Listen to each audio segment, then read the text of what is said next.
Bryce, you spent time in Texas and in Idaho this year. It was a lot of hockey you played this season. What was your thoughts on your game this season and how it came along from October till April? I think a bit in October. It started a little bit slow, being in Texas, and then kind of being in and out of the lineup till mid-February when I got here. And then once I got here, playing every day and getting in a routine was nice, and it just helped me kind of learn up my game offensively, kind of bring a little dimension that I wasn't usually used to in the A. So it was nice to come down and play a lot of hockey.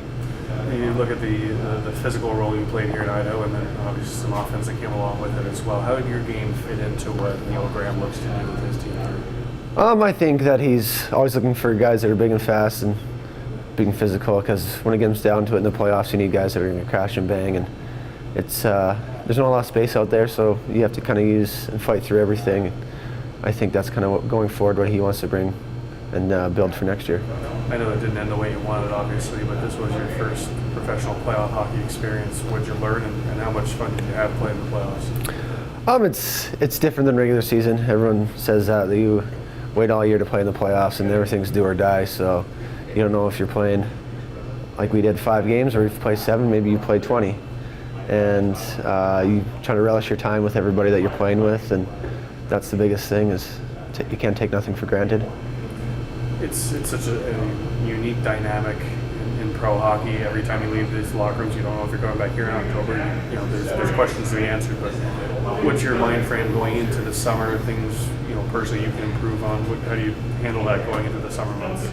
I think anything for all the guys in this kind of a similar position, a little bit of wait and see, and kind of decide what you're going to do. Either way, you go back home, take a little time off, get your body rested, back in shape, and then start training again.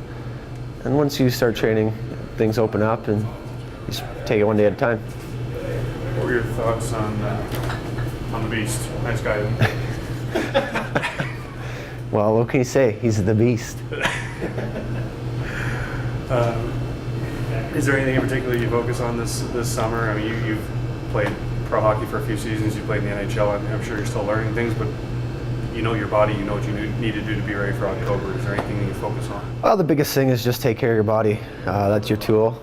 If you let it go kind of degrade and you don't take care of it, you're going to be prone to injuries next year. And as you get older, it's even more of a priority, is to really take care of yourself.